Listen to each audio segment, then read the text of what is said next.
रतनपुर गांव में एक गरीब किसान रामू अपनी बीवी सरला के साथ रहता था।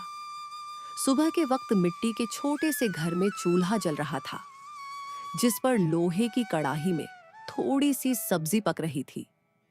अचानक दरवाजा खटखटाने की आवाज आती है।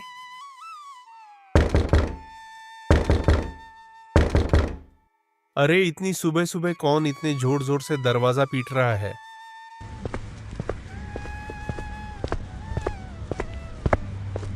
दरवाजा खोलते ही सेठ हरीलाल गुस्से में लाल पीला खड़ा था, जो कि बहुत लालची और चालबाज है। वह हर किसी से दोगुना ब्याज वसूलता था। रामू, बहुत हो गया तेरा नाटक। मेरे पैसे कहाँ हैं? सेठ जी, कल ही तो मैंने आपको पूरी रकम दे दी थी और पूरा हिसाब पक्का कर दिया था, और मैंने आपके पुराने पैसे भी कब के लौटा दिए हैं। देर की वजह से तेरा ब्याज बढ़ गया है।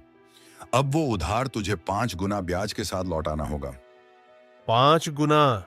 सेठ जी, ये तो अन्याय है। मैंने मेहनत करके ब्याज सहित पूरे पैसे चुका दिए हैं। मैं गरीब आदमी इतना भारी ब्याज कैसे दे सकता हूं? ज्यादा जुबान मत चला। अगर पैसा नहीं दिया ना, तो तेरे घर का ताला तोड़कर बर्तन कपड़ा सब उठा ले जाऊंगा। तेरी बैलगाड़ी भी बेच दूंगा।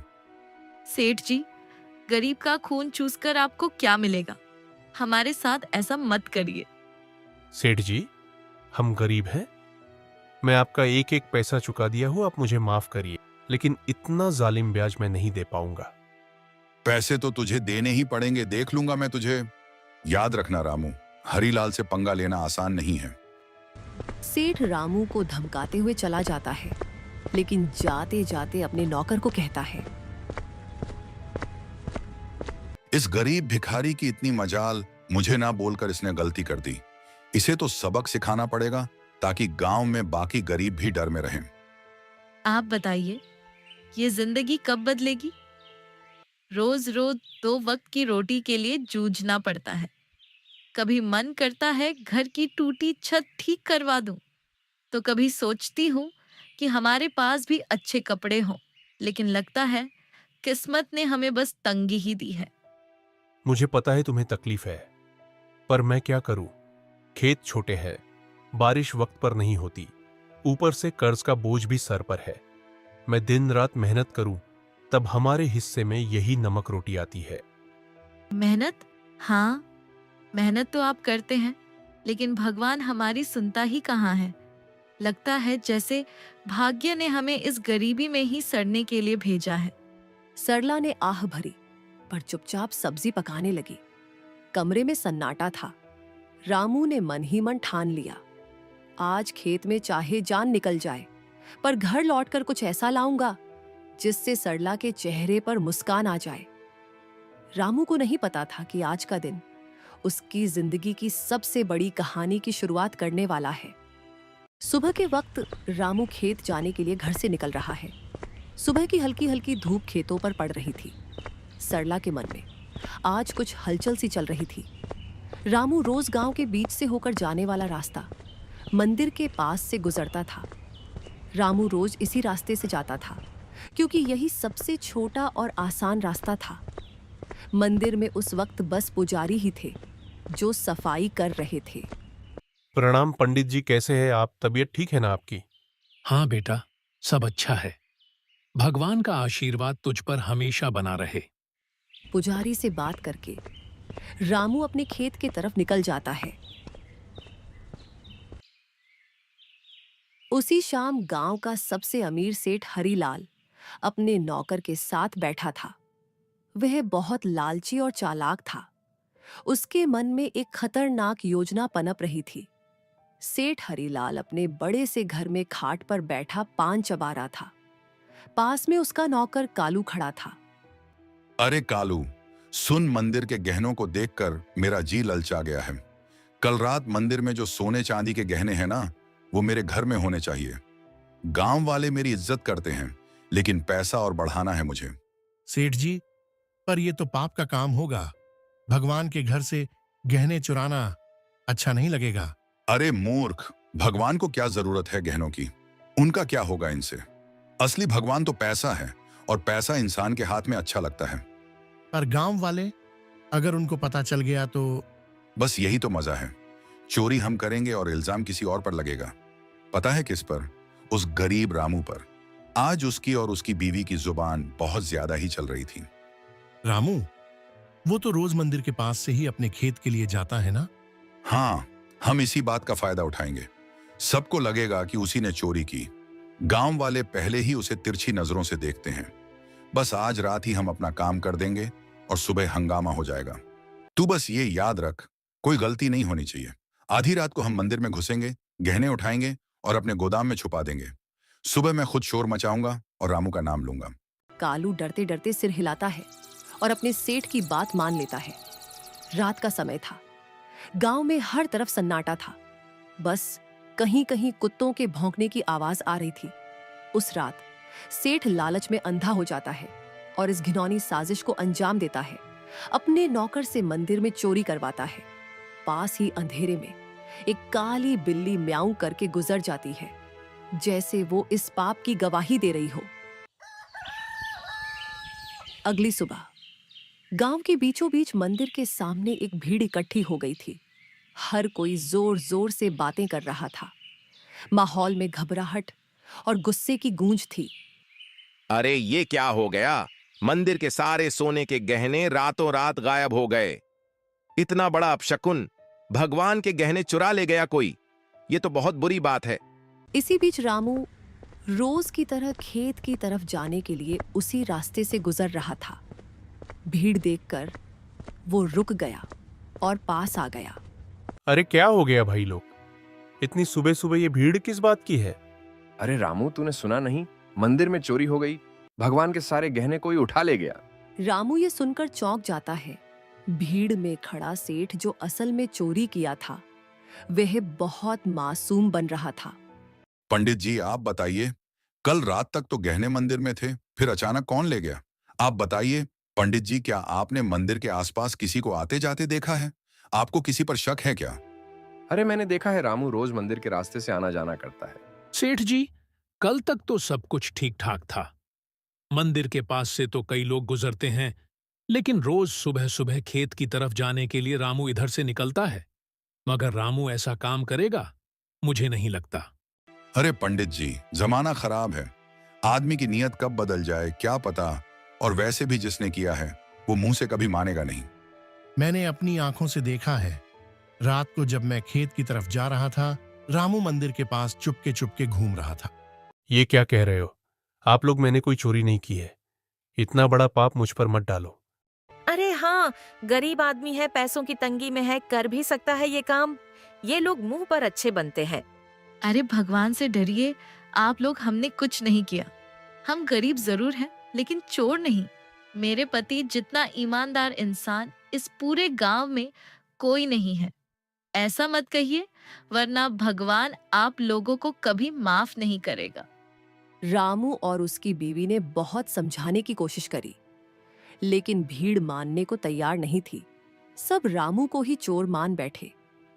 रामू और सरला की आंखों में आंसू आ गए, लेकिन भीड़ में कोई उनकी सुनने को तैयार नहीं था। गांव वालों, अब तो सब साफ है। मंदिर के गहने चुराने वाला यही रामू है और ऐसे आदमी को हमारे गांव में रहने का कोई हक नहीं। चोरी करने वाले की एक ही सजा है, गांव से बाहर निकाल देना। हाँ, अगर इसने मंदिर में चोरी की है तो ये तो भगवान का भी अपराधी हुआ। इसे यहीं रहने देंगे तो कल हमारे घरों से भी चीजें गायब हो जाएंगी। अरे आप सब क्यों नहीं समझते? मैं निर्दोष हूं। मैंने कोई चोरी नहीं की। मैं तो रोज के जैसे अपने खेत जा रहा था। मुझ पर इतना बड़ा इल्जाम मत डालिए। भीड़ में जोर जोर से आवाजें गूंजने लगी। निकालो इसे, निकालो इसे गांव से। भीड़ में हलचल मच गई। लोग एक दूसरे से कानाफूसी करने लगे। रामू और सरला की आंखों में आंसू भर आए। उन्होंने कई बार सफाई देने की कोशिश की, लेकिन किसी ने उनकी नहीं सुनी। सबने मिलकर उन्हें गांव के बाहर निकल दिया। रामू और सरला मजबूर होकर गांव छोड़कर चले गए। रामू और सरला रोते रोते गांव छोड़ चुके थे। गांव के बाहर एक सुनसान जगह पर टूटी फूटी झाड़ियों और कंटीली झाड़ियों के बीच एक पुरानी पड़ी झोपड़ी मिली। मजबूरी में वही उनका नया घर बन गया। सुनिए जी, ये जगह कितनी सुनसान है। न पास में कोई इंसान, यहाँ आसपास की झोपड़ियों में कोई रहता भी नहीं है, न खाने को कुछ। अब हम क्या करेंगे? क्या करें सरला, जब अपना गांव ही हमें ठुकरा दे तो कहीं और सहारा ढूंढना पड़ता है। यही हमारी तकदीर है। मैं तो ये सोच रहा हूं आखिर चोरी की किसने है और इल्जाम मुझ पर डाल दिया गया। मैं असली चोर का पता लगा कर रहूंगा। दिन ढल गया। सरला रोते रोते सो गई। रामू सारी रात परेशान बैठा रहा। अगली सुबह जब रामू उठा तो उसने देखा कि सरला रो रो कर भूख से कमजोर हो गई है। सरला, तुम यही रहो, मैं कुछ खाने के लिए लाता हूं, फिर अपने खेत जाऊंगा। दूसरे गांव से होते हुए तुम दरवाजा अंदर से बंद करके आराम करो। इतना कहकर रामू जंगल की ओर चल गया। रामू ने सरला को कुछ फल और आसपास की नदी से पानी लाकर दिया। रामू दूसरे गांव से होते हुए अपने खेत जाने के लिए निकल गया। अचानक घने जंगल में सामने से एक साधु बाबा प्रकट होते हैं। उनकी लंबी दाढ़ी और वस्त्र उन्हें अलग ही आभा दे रहे थे। रामू उनके पास गया। बेटा, तू कौन है? तेरे चेहरे पर चिंता की रेखाएं साफ दिख रही हैं। बाबा, मैं इस गांव का ही रहने वाला हूं, पर अब गांव वालों ने मुझे निकाल दिया है। सब लोग मुझ पर चोरी का झूठा इल्जाम लगा रहे हैं। मैंने कोई चोरी नहीं की, पर मेरी कोई बात मानने को तैयार नहीं। रामू रोते रोते साधु बाबा को पूरी कहानी बताता है। सेठ का कर्ज, गांव वालों का इल्जाम और मंदिर से चोरी की घटना। बेटा, तेरी आंखों में छल नहीं है। तू सच्चा और साफ दिल का इंसान है। तेरी पीड़ा मैं समझ सकता हूं। ये दुनिया अक्सर गरीब पर झूठा इल्जाम लगा देती है, पर चिंता मत कर, भगवान न्याय करते हैं। असली चोर जल्द ही सामने आएगा, ये मेरा आशीर्वाद है। पर बाबा, कैसे? सब मुझे ही दोषी मान रहे हैं। गांव छोड़कर मैं और मेरी पत्नी यहां भूखे प्यासे पड़े हैं। कोई मेरी बात मानने को तैयार नहीं है। मैं कैसे साबित करूं कि मैं निर्दोष हूं? इस जंगल में एक श्रापित जानवर रहता है। उसने अपनी आंखों से असली चोर को देखा है। वही तुझे सच तक पहुंचने में मदद करेगा। पर ध्यान रहे, उस जानवर को ढूंढना आसान नहीं है। उसके पास जाना होगा, उसका विश्वास जीतना होगा, तभी वह तेरी मदद करेगा। श्रापित जानवर बाबा, वो कौन है? मैं उसे कैसे ढूंढूं? यहां जंगल में तो बहुत से जानवर हैं। वह एक श्रापित काली बिल्ली है। सच ये है कि उसकी आंखों ने वह दृश्य देखा है जो किसी और ने नहीं देखा। जा बेटा, उस जानवर को ढूंढ और उससे मदद मांग। वो बिल्ली तेरी जिंदगी बदल देगी। भगवान तेरा साथ देंगे। जा बेटा, सत्य की शक्ति तेरे साथ है। साधु बाबा रामू को आशीर्वाद देकर अचानक गायब हो गए। रामू समझ गया था कि ये भगवान की लीला है। रामू तुरंत ही बाबा के बताए अनुसार उस बिल्ली को ढूंढने के लिए निकल गया। जंगल का सन्नाटा, पत्तों की सरसराहट। रामू थका हारा, भूखा प्यासा उम्मीद के सहारे इधर उधर भटक रहा था। उसने पूरा जंगल छान मारा, पर उसे वो काली बिल्ली कहीं नहीं मिली। दिन ढलने को आया। रामू अब निराश होकर अपनी झोपड़ी की तरफ जा रहा था। अचानक तभी उसकी नजर एक काली बिल्ली पर पड़ी। बिल्ली की चमकती आंखें दो अंगारों जैसी दिखाई दे रही थीं। ओ बिल्ली रानी, क्या तुम वही हो जिसके बारे में साधु बाबा ने कहा था? क्या तुमने उस रात देखा था असली चोर कौन है? मां बिल्ली, क्या तुम मेरी मदद करोगी? मुझ पर झूठा इल्जाम लगाकर गांव से निकाल दिया गया है। क्या तुम सच जानती हो? मुझे बता दो, असली चोर कौन है? बिल्ली उसकी आंखों में देखती है रामू का साफ दिल और अच्छी नीयत देखकर जैसे उसे सब समझ आ गया हो। अचानक बिल्ली की आंखों से एक अजीब सी चमक निकलती है और वह इंसानी आवाज में बोल उठती है। रामू, तुम्हारे साथ बहुत बड़ा अन्याय हुआ है। मंदिर के गहने तुमने नहीं चुराए। असली चोर तुम्हारे गांव का सेठ और उसका नौकर है। दोनों ने मिलकर मंदिर से गहने चुराए और चोरी का इल्जाम तुम्हारे सिर पर मढ़ दिया ताकि कोई शक न करे। सेठ जानता था कि तुम गरीब हो, तुम्हारे पास कोई सबूत नहीं होगा, इसलिए उसने चालाकी से तुम्हें बलि का बकरा बना दिया। क्या? गांव का सेठ, वही जो सबसे धर्म और दान की बातें करता है, और उसका नौकर भी? तो यही सच्चाई है। गांव वालों ने मेरी ईमानदारी पर शक किया और असली अपराधी चैन से सो रहा है। मां बिल्ली, अब मैं क्या करूं? ये सच गांव वालों तक कैसे पहुंचाऊं? समय आने दो रामू, सच को कोई दबा नहीं सकता। मैं तुम्हारी मदद करूंगी। तुम मुझे कल गांव लेकर चलो। मैं वहां जाकर सबको सारी सच्चाई बताऊंगी और तुम्हें निर्दोष साबित करूंगी। रामू को बिल्ली की बातें सुनकर राहत मिलती है। वह घर जाकर सरला को पूरी बात बताता है। अगली सुबह रामू और सरला बिल्ली को लेकर गांव जाते हैं और सबको बुलाते हैं। गांव वालों, आप सबने मुझे चोर बोलकर गांव से निकाल दिया था, पर असली चोर अभी भी गांव में ही बैठा है। आज मेरे पास एक गवाह है जो मुझे निर्दोष साबित करेगा। गांव वालों, सुनो, असली चोर रामू नहीं है। मैंने अपनी आंखों से देखा है। मंदिर के गहने सेठ और उसके नौकर ने मिलकर चुराए हैं। अगर तुम्हें यकीन नहीं होता तो सेठ के घर जाके देखो। मंदिर के गहने वहीं मिलेंगे। अरे, ये बिल्ली बोल कैसे रही है? चलो हम जाकर देखते हैं सेठ के घर गहने हैं या नहीं। वैसे भी सेठ ही हमें हमेशा धोखा देता रहा है। बिल्ली को बोलता देख सब चौंक जाते हैं और गांव के कुछ लोग सेठ के घर जाते हैं। उनको गहने सेठ के घर में मिल जाते हैं। अब पूरे गांव में बातें होने लगी, सेठ चोर है, सेठ चोर है। सब बोलने लगे। सेठ ने चालाकी से अपने नौकर को इशारा करा और सारा इल्जाम नौकर पर डाल दिया। अरे नहीं नहीं, मैं चोर नहीं हूं। ये सब मेरे नौकर की करतूत है। उसने ही चोरी की है। मैं तो खुद हैरान हूं। झूठ मत बोलिए सेठ जी, आप सबसे ब्याज में 4 गुना पैसे वसूलते हो, अब चोरी भी करवा रहे हो। ठीक है, अगर तुम सब कहते हो तो इस नौकर को सजा मैं दूंगा, क्योंकि यही असली चोर है। मुझे इस बारे में कुछ नहीं पता था। सेठ ने पूरे गहने वापस मंदिर में रखवा दिए। अब गांव में उसकी कोई इज्जत नहीं करता है। पूरे गांव वालों ने रामू से माफी मांगी। उन्हें अपनी गलती का एहसास हो गया। सबने पूरे आदर सम्मान के साथ रामू और सरला को गांव वापस बुलाया। रामू और उसकी पत्नी सरला अब वापस अपने घर आ गए थे। शाम का समय, हल्की ठंडी हवा चल रही है। रामू बोलने वाली बिल्ली के साथ खेत की तरफ जा रहा था। मां बिल्ली, आज अगर तुम न होती तो मेरी जिंदगी बर्बाद हो जाती। तुम्हारे ही कारण ही मुझे इज्जत वापस मिली। तुम्हारा बहुत बहुत धन्यवाद। रामू, अब मुझे तुमसे एक आखिरी बात कहनी है। अचानक तेज रोशनी बिल्ली के चारों ओर फैलने लगती है। बिल्ली चमकने लगती है और पल भर में वह एक सुंदर अप्सरा में बदल जाती है। रामू आश्चर्य से पीछे हट जाता है। अरे, ये क्या हुआ? तुम अचानक अप्सरा कैसे बन गई? कौन हो तुम?